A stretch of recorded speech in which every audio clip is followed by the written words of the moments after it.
Hi folks, and welcome to Philosophy According to Eddie. We're going to be looking at the first of 4 ethical theories within the ethics section of this series. And we're going to start by looking at Thomas Aquinas' natural law. And natural law is an often misunderstood ethical theory. So we're going to have a look at what it's trying to get across in essence. And so for this, we are turning away from traditional Catholic ideas of natural law and looking at what Aquinas himself said. Now, it's important in Catholicism, but it's not a Catholic teaching. It's one of Aquinas' ideas, but the Catholic Church took it on. Hugo Grotius suggested it would even exist without God, i.e., this would be applicable even if you were to commit such a blasphemy as to say that God didn't exist. It's all about the law of the universe, the law of nature. There are some inherently wrong and right acts, but we must use our judgment to get the best consequences for people. Now, it's often misrepresented. It's often misrepresented because Catholic teaching, particularly the manuals, wrote it out as if it were in fact deontological, that you have to do this and that the consequences should be ignored. You must follow the law, ignore the consequences. Not the case at all. It's mainly teleological, i.e. about good to people. It's about trying to get good consequences, not about intending to follow a very strict law. So we're going to go through where natural law comes from, what it involves, what it's trying to put across in this video.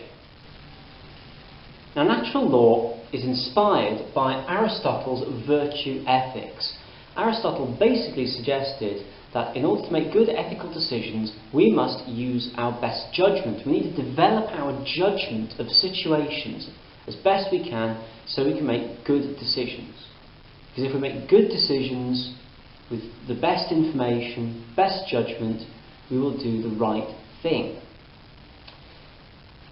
And the suggestion of Aquinas' natural law is that we must also develop our judgment in order to apply what we know to be right and what we know to be wrong to the real world. And these are the inherent moral principles of natural law. So natural law underpins our morality. They are things that are just always right or always wrong.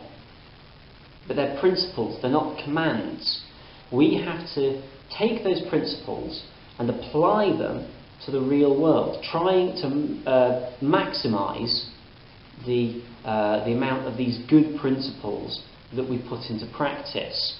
And the only way to put those good principles into practice is through basically getting good at judging situations. So we take our moral, absolutely good ideas, look at the situation and go, I will need to do this in order to meet these principles. That's the basic idea of natural law. Now, some acts are therefore inherently right or wrong because they go against natural law. However, to understand why this is the case, we have to dig a little deeper. For Aquinas, there are 4 tiers of law. There is eternal law up at the top, divine law beneath that, natural law beneath that, and human law below that. Now, each of the higher tiers impacts upon the lower tiers. So eternal law affects divine, which affects natural, which affects human. And if we're working back up the scale, the lower laws must follow the higher laws. So human law has to follow natural law, has to follow divine law, has to follow eternal law. It's very much linked to the idea of Aquinas and the archer, the idea of firing an arrow and the arrow making its way to a target. The laws kind of follow that principle, in that the arrow is launched from the eternal law and all the other laws kind of follow it. So what's each law then? Eternal law is looking at the principles of the universe. These are God's laws that God's created, how the universe runs. Now, we don't understand eternal law. God understands it, we don't.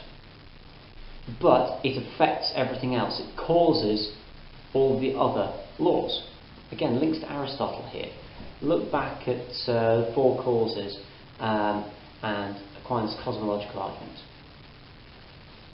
Divine law is the law that is revealed through God, but it's also available to us through reason. So this is things like the Ten Commandments. They were revealed by God, but we could work them out ourselves if we gave it enough thought. We could work out that murder is bad, rationally. We could work out adultery is bad, rationally. So divine law is following God's law, but we could do it even if we weren't Christian. We wouldn't have to believe in God. All we have to do is think about it rationally. It's just that God gives us the Bible, Ten Commandments, etc., so that we can get there faster. Skip a step, if you like. It's not correct just because God says it's correct. So it's not like, here are the Ten Commandments, now that's good. Good is anything that's on the Ten Commandments. It's not like that, because that suggests that God just decides what's good. We'll look at this a bit later in the course anyway. But instead, Aquinas suggests this is just good. It's purely good. But God makes it easy for us to find it by giving us things like the Ten Commandments. Natural law is like a human version of that. It is below what God wants for humans. It's more about what's good for humans. And we can work it out from our own nature, and we can work it out rationally. We can work out the principles that are good for us and allow us to flourish. Aristotle called it eudaimonia. It's this idea that these things, these virtues, doing the right thing, allows us to flourish and be more like God and God's divine law. Finally, there's human law. Human law is the regulations that all societies create for themselves. These are things like don't park on double yellow lines, pay your taxes. They are laws to make society run, but they must not go against natural law. Natural law is what's good and proper. We all know that incest is wrong, I hope, and that is our natural law. We know that because that follows the path that nature cuts for us. We know it's bad. We feel inherently that it's bad because it is bad. Divine law inspires natural law. So natural law can't go against divine law because God created it. And divine law is inspired by eternal law. So, if you like, you've got the influence from the top going down, and the ones underneath cannot go against the ones above. Natural law can really be summed up in the phrase, do good and avoid evil. But it is more complicated than that. It's all based on the idea of God's will. God wills humans to do good, and in order to do that, we must actually know good. And therefore, the suggestion is that we have been given an innate sense of what is right and wrong. If we study nature and use reason on studying nature, we can work out what is right and wrong. Aquinas opposes the idea of divine command. It's not that God says this is right and therefore we do it. We can work it out for ourselves. We must be rational and reasonable. But it's all to do with this idea of God wants us to be this way. And God wants us to be a particular way, a particular human way. We don't eat each other after reproducing, thankfully. So, we can't use that as a principle. We must follow human principles that we can work out ourselves. It uses the idea of situationism, the idea that we must look at each situation separately and judge it separately, but we use our internal moral knowledge that was provided to us by God's will in order to judge each situation and make the right decision. And that way we are following God's will, because we're using our judgment to enable that. And natural law is built around 5 principles that really make up God's will. These are the things that inform our situational choices of what we do. Preserve life, order society, worship God, education, particularly children, and reproduce. These are the 5 major principles that underpin natural law that allow us to make our good judgments. The 5 principles of natural law are known as the primary precepts. Each of these are key underlying components that we need to make good judgment. However, we must also create what's known as secondary precepts. The primary precepts are fine on their own, but if we took them individually, we might end up making mistakes. If we were to reproduce at every possible opportunity, then that might disorder society. It might devalue life. So what we need to do is come up with secondary precepts, secondary ideas that balance out the primary precepts as best as possible. A couple of examples here are do not kill. That helps to order society and it helps to preserve life. It does affect the others as well, but those are the primary precepts that are really affected by the do not kill idea. Planning a family helps to order society, helps to make sure children are educated, helps to make sure everyone's educated, but it also allows you to reproduce. So rather than just having a family of any size at any time, planning it carefully would be the better moral thing to do, because it is more like what God would want. So the secondary precepts allow us to activate the primary precepts without causing any contradictions. How do we make a good judgment with natural law then? Well, it all starts from reason. First off, we need our precepts. So before we come across any kind of situation, we need to work out what's right and what's wrong. Primary and secondary precepts. So we've got our primary and secondary precepts. They tell us what we should be doing, what we should and shouldn't be doing. We've worked that out through reason. A situation comes along, we need to apply those precepts to real life by using our prudence. Understanding, judgment and good deliberation make up prudence. Understanding, knowing what's going on, actually taking time to work out what the situation really is. Then judging it. What's the best thing to do? What's the right thing to do? And finally, good deliberation. What can I do? What are we going to do here that isn't going to cause more problems and that is possible? So we've taken our precepts and we're judging them. But in judging them, we need to remember natural law, of course.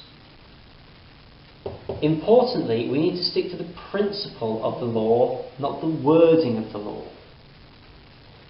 Now, this is a little more complicated, but the idea is that there are 2 ideas of law, jus and lex. Jus, spelled I-U-S, from which justice comes, is the idea of the principle of a law. If you have a law, what's it really trying to say? So, for example, if you're looking at what justice is, it's about doing what's morally right according to what you think the principles are. Whereas lex, from which we get words like lexicon and dyslexic, actually refers to wording. The wording of the law isn't important, it's what the law is trying to communicate. Don't get hung up on the wording, is what Aquinas is saying. This is very important. Don't necessarily take things literally. Look at what they actually mean. Use your judgment. So, the precepts. We've decided what the principle of the laws are, natural law and maybe human law as well, although, don't forget, natural law is better than human law. So, we must always follow natural law instead of human law if the two conflict. We've judged it, and this will allow us to make a good decision. We've taken our principles, judged the situation, chosen the right thing to do, and that will enable us to flourish. Excellent. We've reached that idea of eudaimonia that Aristotle talked about. And this will help us to achieve our human purpose, our telos. Because we'll flourish, we'll grow into it, and we'll keep making better and better decisions. There is, of course, a problem here. What about if harm is going to be caused by your actions? What do you do in that situation? This is where double effect comes in, the principle of double effect. Aquinas was well aware that sometimes you have to perform actions that will cause both harm and good. But he set up 4 principles to help around this, within the idea of double effect. So all centred on the idea that intention and action are important. So it's about what you intend to do and what actually happens. The 4 principles are that the act in itself must not be inherently wrong. There are some things that just cannot be done, and if the act itself is inherently wrong, you cannot do it. Good must outweigh evil as well in this event. So you've got to have at least as much good, so it's got to be equal to or greater good than evil. And you've got to have a good intention. It can't be accidental good coming from your action. You have to want to do good at the same time. And your response has to be proportional. So, for example, if you were driving and someone stepped out in front of you, but there was also someone who was following you way too close, and you slammed on your brakes, and the person behind you ran into you, they weren't wearing the seatbelt, they were killed. Firstly, you stopping to save the life of the person who stepped in front of you is not inherently wrong. You're preserving life. Good. Primary precept. The good is equal to the evil in this sense, in that the person who survived, I hate to put it in such terms, outweighs the person who died. Your intentions were good. You did not mean for that person to be killed. That was not what you intended. And it was a proportional reason. You did a proportional thing to try to save the other person's life. Now, if you were, say, driving a bus and someone stepped in front of you and you decide to flip the bus over by swerving, thus knowing that you'll kill everyone on the bus, that's not okay. If you get into a situation, let's say, for example, where you've got 4 people not wearing their seatbelts and they're all killed after they hit your car, well, the good has been outweighed by the evil, but it isn't inherently wrong, your intentions were good, and it was a proportional reason. So overall, it still balances out. I mean, it's not an ideal situation, but it was an accident. It would still be considered to be a bad thing that happened, maybe bad judgment, you should have seen these people in your mirror, but you can't be held too responsible for it. This is very important as well when we consider the ideas of jus and lex. You can break human laws in order to do right by natural law. So, for example, if you end up speeding, again using a driving analogy, but if you're speeding to get to a hospital because you need to get your passenger to some treatment, you're breaking human law, but it's not inherently wrong, you're trying to save life, the good outweighs the evil, you've got good intentions, and it's a proportional reason. So, the wording of the law, the literal law, do not break the speed limit, is overruled by the whole principle of the laws which are to keep us safe. John Finnis, an Australian philosopher in the 20th century, came up with some requirements for flourishing as an addition to natural law. It's just there are basic forms of the requirement for flourishing and basic methods towards flourishing. So the basic forms are life, so actually being alive, which Aquinas doesn't strictly cover, knowledge, so gaining knowledge, play, leisure, work, aesthetic experience, so the ideas of beauty, friendship, practical reasonableness, so being reasonable but also having people being reasonable towards you is important, and religion. And all of these are required for flourishing, but also, in terms of the methods, you need to be able to pursue good, so various types of good, have a coherent plan of life rather than just drifting around, having no arbitrary values, i.e. thinking about all of them, thinking about what matters to you most, a limited relevance of consequences, so actually having consequences of your actions within a limited and reasonable way, requirement of a common good, so a greater good for everyone, and also being able to listen to your conscience. These, he thinks, really does add in to this idea of flourishing and supports natural law. There are, of course, criticisms of natural law as well. Firstly, some argue it's vague. It doesn't really create any rules. It says, you have to use your judgment. It's all very well and good, but what if you haven't got good judgment? Oh, well, you have to improve your judgment. Yeah, but it still doesn't stop you from potentially doing bad. Or what if your judgment lets you down? It doesn't give you those strong rules that you need, some would argue, in order to make good decisions.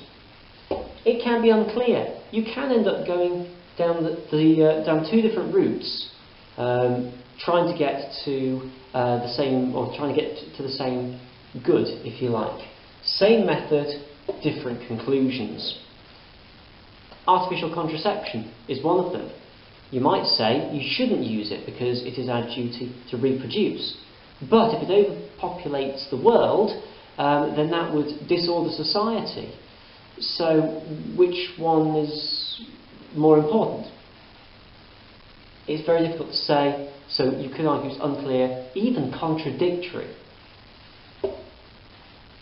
Some Protestants, generally John Calvin and his followers, believe it's unbiblical to have natural law. They don't think that's right at all, that you should follow the Bible and that it's not within us. They think it's a type of heresy. However, people like Luther, Protestants such as Luther and Hooker, disagree with this. They think actually no, natural law has got a place. Why is it so hard to work out natural law? This is the issue of acceptance. Why is it different people in different parts of the world come to different conclusions and have to be told about natural law in order to really understand it? What seems right to some people doesn't seem right to others. So how can we accept, firstly, that there is natural law, and secondly, how can we accept that some people don't accept natural law? Finally, is there really a purpose to the universe? The suggestion is that humans have got a purpose, the universe has got a purpose, following all of God's will, but there may well not be. The evidence is not as strong as Aquinas might like, and skeptics such as Hume in particular definitely follow this criticism. This video is on natural law and considered what natural law is, some of the aspects that lead into making good decisions, how we can be both situational but also follow God's will, and we also looked at some of the more modern developments and some of the criticisms. So, if you've got any questions, of course let me know. Otherwise, thanks for watching. See you next time.